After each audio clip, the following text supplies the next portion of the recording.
नमस्कार, स्वागत है आपका आईपीओ कॉर्नर में, जिसमें कि हम बातचीत करते हैं आईपीओज़ के बारे में। और ऐसे ही हम आज एक और आईपीओ लेकर आए हैं जिसकी मैनेजमेंट हमारे साथ है। ये आईपीओ जो है ये 25 से 27 सितंबर तक खुला रहेगा। इस आईपीओ का नाम है KRN heat exchanger and refrigeration.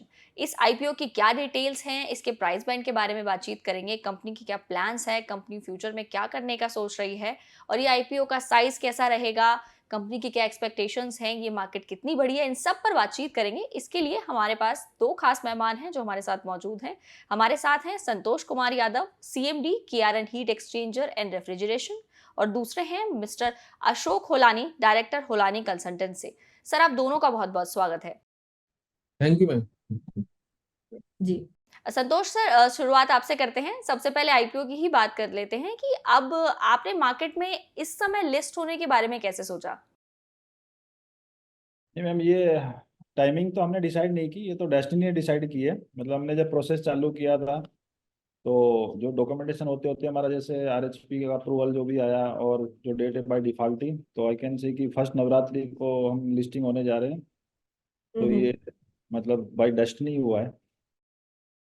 बिल्कुल सर, और ये बहुत वैसे भी नवरात्रे शुरू हो रहे हैं तो लकी दिन तो वैसे भी है, बट मैं मार्केट का इसलिए पूछ रही थी क्योंकि मार्केट की कंडीशन आप जानते हैं कि मार्केट इस वक्त किस फ्लो में चल रहा है। मार्केट ऑलरेडी अपने हाईज पे चल रहा है और आई होप लास्ट आईपीओज जैसे हम देखते आ रहे हैं पिछले कुछ महीनों से कि मार्केट में मोमेंटम बना हुआ है, तो इसी हिसाब से आईपीओज की लिस्टिंग भी काफी जोरदार देखने को मिल रही है। हम उम्मीद करते हैं कि आपके आईपीओ को भी अच्छा रिस्पॉन्स मिले। तो सर, आपकी जो कंपनी है ये जो अब आप इस इशू से जो पैसा आएगा, उसका आईपीओ के पैसे का आप लोग इस्तेमाल कैसे करेंगे? मैम, हमारा जो कंपनी है उसका ना अभी जो नाम है KRN heat exchanger and refrigeration limited है। इसका एक होली सब्सिडरी हमने बनाया है called KRN HVSC products private limited. उसमें हुँ। टोटल 78 करोड़ रुपीज का हम इन्वेस्टमेंट कर रहे हैं, जिसमें अराउंड 242 करोड़ का आईपीओ से पूरा इन्वेस्ट न्यू सब्सिडरी में कर रहे हैं। उसमें हम जो एग्जिस्टिंग अपना जो प्रोडक्ट्स है उसका एक्सपेंशन कर रहे हैं। इसके अलावा हम उसमें नए प्रोडक्ट्स भी ऐड कर रहे हैं, bar and plate heat exchanger, roll bond evaporator. और ये सारा नया फैसिलिटी जो है ऑलरेडी कंस्ट्रक्शन स्टार्ट है और अगले साल अप्रैल तक मास प्रोडक्शन में आ जाएगा। जी सर। अशोक सर, कंपनी के फाइनेंशियल्स की बात करूँ तो कंपनी के फाइनेंशियल्स पिछले कुछ सालों में कैसे रहे हैं और अब आने वाले समय में निवेशक कैसा एक्सपेक्ट कर सकते हैं? या थैंक यू। द कंपनी के फाइनेंशियल पिछले 2 साल से बहुत कंपनी अच्छा परफॉर्म कर रही है फाइनेंशियली। टर्नओवर में भी अच्छी खासी ग्रोथ है, 58% की सीएजीआर ग्रोथ से कंपनी का टर्नओवर बढ़ रहा है। कंपनी का प्रॉफिट उससे ज्यादा गति से बढ़ रहा है। पिछले 3 साल का जो सीएजीआर ग्रोथ है वो 54% के आसपास है। कंपनी का जो एबिटा है, जिसे बोलते हैं किसी कंपनी का बिजनेस का मार्जिन क्या है, वो तकरीबन 19% के आसपास है पिछले 2 साल से। जी। और जो कंपनी का जो पेट मार्जिन है आफ्टर टैक्स देने के बाद, वो 12.5 से 13% के बीच में है, जो एक दोनों डबल डिजिट में है। तो बहुत अच्छी ग्रोथ कंपनी की है। जी, तो आने वाले समय में निवेशक कितना एक्सपेक्ट कर सकते हैं, इसको कितना आगे बढ़ता हुआ देख सकते हैं? कंपनी इस आईपीओ के माध्यम से एक बड़ा पैसा रेज कर रही है और अपनी कैपेसिटी हुँ। को 6 गुना बढ़ा रही है। और जितनी जी। डिमांड हीट एक्सचेंजर इंडस्ट्री की है, और जो ये जब नई कैपेसिटी होगी तो और ज्यादा माल बेच पाएंगे। और अगर ये मार्जिन्स यही मेंटेन रखते हैं तो इन्वेस्टर्स के लिए बहुत अच्छा प्रपोजिशन बनेगा लॉन्ग टर्म इन्वेस्टमेंट के लिए। जी, बिल्कुल। संतोष सर, मैं आपसे ये जानना चाहूँगी कि एग्ज़ैक्टली आपकी कंपनी कैसे काम करती है? क्योंकि ज़्यादातर जो निवेशक होते हैं, वो आईपीओ में निवेश से पहले ये ज़रूर जानना चाहते हैं कि कंपनी कैसे काम करती है, क्या उसका एग्ज़ैक्ट काम है? बेसिकली हम जो बनाते हैं मैन्युफैक्चरिंग है हीट एक्सचेंजर का, तो एक फिन एंड ट्यूब टाइप का हीट एक्सचेंजर होता है। उसको हम एचवीएसी एंड आर इंडस्ट्री में सर्व करते हैं। Heating, ventilation, air conditioning and refrigeration जो हम काम करते हैं वो बड़े साइज के हीट एक्सचेंजर बनाते हैं। रूम एयर कंडीशनिंग ऑलमोस्ट हम 2% बनाते हैं। बाकी सारा कमर्शियल साइट बनाते हैं, जो मेट्रो में एसी लगा हुआ है, बस एसी में जो लगा हुआ है, ट्रेन में जो लगा हुआ है, डाटा सेंटर कूलिंग के लिए जो हीट एक्सचेंजर लगा हुआ है, फैन पॉइंट में जो लगा हुआ है, वीआरवी में जो लगा हुआ है, उसके अलावा फैन इसका एयर में लगा हुआ है, पी डक्टेबल जो यूनिट्स में लगा हुआ है। आपका जैसे पावर प्लांट को कूलिंग करना है, बड़े होटल्स को कूलिंग करना है, तो इसमें जो हीट एक्सचेंजर लगे होते हैं हम वो बनाते हैं। B2B बिजनेस है हमारा। सारी मल्टीनेशनल और बड़ी कंपनियां हमारी क्लाइंट्स है। जैसे कुछ नाम से अगर लेंगे तो डाइकिन हमारा कस्टमर है, स्नाइडर हमारा कस्टमर है, किर्लोस्कर हमारा कस्टमर है। इसके अलावा हम एक्सपोर्ट जो करते हैं यूएई मार्केट में करते हैं, यूरोप में करते हैं, नॉर्थ अमेरिका मार्केट में करते हैं। वहाँ पे भी हमारा जो बिजनेस है B2B है। जी, बिल्कुल। तो सर कंपनी के लॉन्ग टर्म विजन की बात करूँ तो आपका लॉन्ग टर्म विजन क्या है? अभी जैसे आपने अगर हमारी डाटा स्टडी की में तो हम ओनली 6 साल पुरानी कंपनी है। लास्ट 6 साल से अगर हमारा ट्रैक रिकॉर्ड आप देखेंगे तो अभी एज ऑन टुडे हमारे पास 6 नंबर ऑफ प्लॉट्स हैं। तो हर साल हमने एक नया प्लॉट लिया, कैपेसिटी को एनहेंस किया, फिर नया प्लॉट लिया, फिर कैपेसिटी को एक्सपेंड किया। लेकिन छोटे प्लॉट्स में क्या हो रहा था कि जितना कैपेसिटी हमको चाहिए उतना एक्सपेंड नहीं कर पा रहे थे। तो लास्ट 7-8 मंथ बैक हमने एक बड़ा लैंड लिया, जो छठा प्लॉट हमारा है वो ऑलमोस्ट 18 एकड़ का है। उसमें हम कवर्ड एरिया बना रहे हैं 6 लाख स्क्वायर फीट। ऑलरेडी 7 महीने से हमारा कंस्ट्रक्शन चल रहा है। जो उसमें जो हमारा एग्जिस्टिंग कैपेसिटी का एक्सपेंशन है वो ऑलमोस्ट 6 टाइम है। तो इसलिए एक बड़ा कैपेसिटी लेके आ रहे हैं टू मीट द जो रिक्वायरमेंट, डोमेस्टिक साइड जो ग्रोथ हमारे इसमें प्रोडक्ट में चल रही है और इंटरनेशनल की जो रिक्वायरमेंट है उसको दोनों को मीट करने के लिए मतलब सिंगल गो में हम 6 टाइम कैपेसिटी बढ़ा रहे हैं। जी सर। और सर कंपनी के मार्केट शेयर की बात करूँ तो फिलहाल कंपनी का मार्केट शेयर कितना है और आगे आप डोमेस्टिक और इंटरनेशनल कितना ग्रो होते हुए देख रहे हैं इसे? मतलब as a professional heat exchanger manufacturer और सेलर में हम इंडिया में almost one of the leader हैं।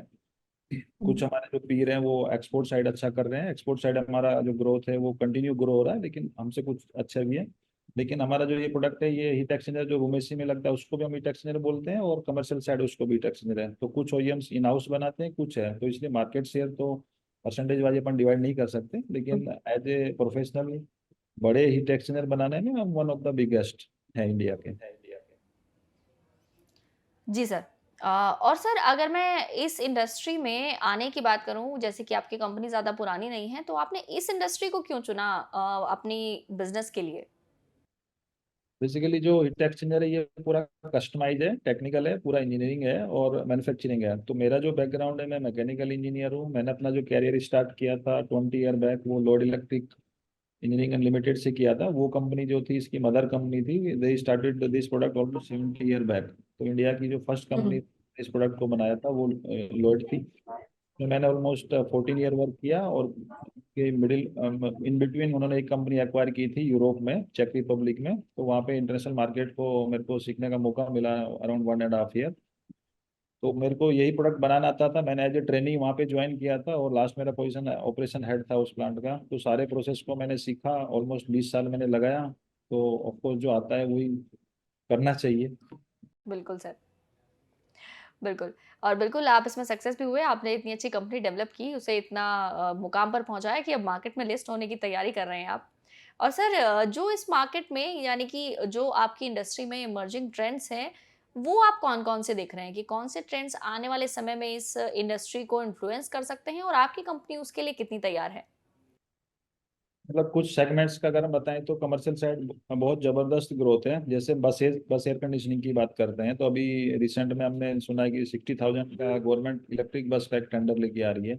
पहले एक साल में 10,000 बस बनती थी, अभी 60,000 सिंगल गो में लेके आ रहे हैं। मेट्रो अपने यहाँ पे इंक्रीज हो रही है, ट्रेन अपने यहाँ पे इंक्रीज हो रही है, डाटा सेंटर कूलिंग अपने यहाँ पे इंक्रीज हो रही है। तो जो इवन कोल्ड स्टोरेज में अगर आप देखेंगे तो हमारा ग्रोथ ऑलमोस्ट डबल है इंडिया का। कोल्ड स्टोरेज जो अपना जहाँ पे फूड और अपना ये कूलिंग करते हैं, तो जो भी सेगमेंट चूज करेंगे जिसमें हमारा प्रोडक्ट लग रहा है कमर्शियल साइड, तो सभी में मतलब अनलिमिटेड ग्रोथ है। और ये इंडिया का पॉपुलेशन के हिसाब से अगर अपन बाकी जो अपने डेवलप्ड कंट्री है उनसे मल्टीपल करेंगे तो अभी तो हमारे को एटलीस्ट 20 ईयर तक ये हमारा ग्रोथ चलता रहेगा। बिल्कुल। सर रॉ मटेरियल कॉस्ट की बात करें तो रॉ मटेरियल कॉस्ट जो अप डाउन और फ्लक्चुएशन जो इसमें चलते रहते हैं, इसके अलावा जो रेगुलेटरी चेंजेस होते रहते हैं, इनके जो रिस्क हैं, इसको कैसे मैनेज करती है आपकी कंपनी? हमारा जो बिजनेस है वो B2B है, और राउंड द ईयर ऑलमोस्ट हमारे पास इक्वल ऑर्डर रहते हैं, क्योंकि हमारा कंपनी सीजनेबल नहीं है। सीजनेबल इसलिए नहीं कि हम रूम एसी में काम ऑलमोस्ट बहुत कम करते हैं। तो इसलिए हमने जो अपने कस्टमर के साथ कॉन्ट्रैक्ट किए हुए हैं वो क्वार्टरली बेस किए हुए हैं, कि लास्ट क्वार्टर का जो LME है कॉपर का, LME aluminium and USD to INR conversion जो है ये हम अपने कस्टमर को पास ऑन कर देते हैं। इट मीन्स एक साल में हम 4 बार प्राइस चेंज करते हैं। अगर हमारा प्राइस कॉपर का कम हो रहा है तो भी हम पास ऑन करते हैं, और बढ़ रहा है तो भी पास ऑन करते हैं। इसलिए हमारा ये इसमें रिस्क फ्री कह सकते हैं। बिल्कुल सर। और मैं दर्शकों को बता दूँ कि कंपनी का जो आईपीओ है वो 25 से 27 सितंबर तक खुला रहेगा। इसका जो प्राइस बैंड है वो ₹9 से ₹220 के बीच है। लॉट साइज 65 शेयरों का है और इसके अलावा जो फ्रेश इशू है यानी कि जो टोटल इशू है वो सारा ही फ्रेश इशू है, तो वो 341.95 करोड़ रुपए का है। तो अगर कोई भी निवेशक इस कंपनी में निवेश करना चाहता है तो उससे पहले ये इंटरव्यू देखना उनके लिए बहुत ज़रूरी है। और इसके साथ ही कुछ और सवाल भी हैं सर मेरे, वो ये कि आपकी जो फ्यूचर प्लानिंग है, जैसे अगर मैं अगले 5 सालों की बात करूँ तो कोई ऐसा प्लान जो आपने एक्विजिशन का या किसी का बना के रखा हो अभी, या कुछ नई, जैसे आपने कहा कि आप हर साल एक नया लैंड एक्वायर कर रहे हैं, ऐसा कोई प्लान हो आपका? नहीं, मैं अभी जैसे हम सिंगल को में 6x कैपेसिटी लगा रहे हैं, तो हमारा सबसे पहले टारगेट रहेगा कि 2-3 साल में हम इसको पहले फुल कैपेसिटी पे लेके आए। उसके अलावा नया कैपेसिटी में हम नए हीट एक्सचेंजर के दूसरे जो टाइप होते हैं वो प्रोडक्ट भी ऐड कर रहे हैं। अभी हम फिन एंड ट्यूब टाइप में है, तो हमने बार एंड प्लेट एक हीट एक्सचेंजर नया प्रोडक्ट ऐड किया है, रोल माउंट यूपीएट ऐड किया है। तो उन तीनों को मिला के हमको हमारा टारगेट रहेगा कि एटलीस्ट 3 साल में हम अपनी इस कैपेसिटी को फुल करें, और बेस्ड ऑन मार्केट रिक्वायरमेंट जो रहेगी उसके बेस पे अपना एक्सपेंशन चालू रहेगा। बिल्कुल। अशोक सर, इन्वेस्टर्स को क्या मैसेज देना चाहेंगे आप, कि कंपनी के फ्यूचर प्रोस्पेक्ट्स को लेके और कंपनी की फाइनेंशियल कंडीशन को लेकर? क्योंकि जो निवेशक होते हैं उनको आजकल निवेशक काफ़ी सतर्क भी हो गए हैं, तो उनको जानना बहुत इंटरेस्टिंग लगता है आजकल ये सब। हाँ, फर्स्ट ऑफ ऑल मेरा एक ही मत रहता है, जो भी इन्वेस्टिंग करें पूरा पढ़ के करें। रेड इन प्रोस्पेक्टस में पूरा कंपनी के बारे में लिखा हुआ है। जहाँ तक मेरा व्यू की आप बात कर रहे हैं, कंपनी बहुत ही अच्छे नीश प्रोडक्ट में डील करती है, जहाँ बहुत लिमिटेड कंपटीशन है और कंपनी के मार्जिन बहुत अच्छे हैं। कंपनी पिछले 3 साल 7 साल से ग्रोथ ट्रेजेक्टरी पे काम कर रही है, व्यापार भी बढ़ रहा है, मार्जिन भी बढ़ रहे हैं। और अगर कंपनी में जो कंस्ट्रेंट था कि उनके पास माल बेचने के लिए नहीं है, कैपेसिटी नहीं है, इस आईपीओ से वो भी पूर्ति कर रहे हैं। तो भविष्य में लगता है कंपनी अच्छा ग्रो करेगी और इन्वेस्टरों के लिए एक अच्छा स्टॉक बनेगा रिटर्न्स के लिए। बिल्कुल सर। संतोष सर, एक आखिरी सवाल रहेगा आपसे कि आपकी कंपनी बाकी जो आपके सेगमेंट के आपके जो कॉम्पिटिटर्स हैं उनसे कैसे अलग है? जैसे बताया मैं, मेरे पास ऑलमोस्ट 20 साल का एक्सपीरियंस है इस प्रोडक्ट का ऑपरेशन वाइज। तो हमारा जो प्रोडक्ट है वो कस्टमाइज है, कैटलॉग आइटम नहीं है। तो जो भी हमारे पास इंक्वायरी है तो उसका डिजाइन से ड्राइंग बनाने से लेके एग्जीक्यूशन तक हर प्रोडक्ट का अपने आप में एक अलग अलग होता है। तो उसके लिए जो बेसिकली आपका स्ट्रॉन्गनेस है वो operation side, design side, material size और ऑपरेशन अपने आप में एक लीड करता है। तो वो कह सकते हैं कि हमारी स्ट्रेंथ है। मेरा जो पूरा 20 ईयर बीता है वो ऑपरेशन में बीता है, तो इसलिए ये जो फैक्टर है ये बाकी कंप्यूटरों से मेरे को अलग करता है। बिल्कुल। तो सर, आप निवेशकों को कोई मैसेज देना चाहेंगे? नहीं, मेरा मैसेज है कि हम जिस हिसाब से ग्रो कर रहे हैं तो हमारा पूरा डॉक्यूमेंट पढ़ के और जो बेसिकली अच्छा लगता है उसके हिसाब से अपने विवेक से डिसीजन लें। जी सर। सर, आप दोनों का बहुत-बहुत धन्यवाद आज आज हमारे साथ इस शो में जुड़ने के लिए, और मैं दर्शकों से भी कहना चाहूँगी कि आईपीओ अभी खुला हुआ है, 27 सितंबर तक आईपीओ खुला रहेगा।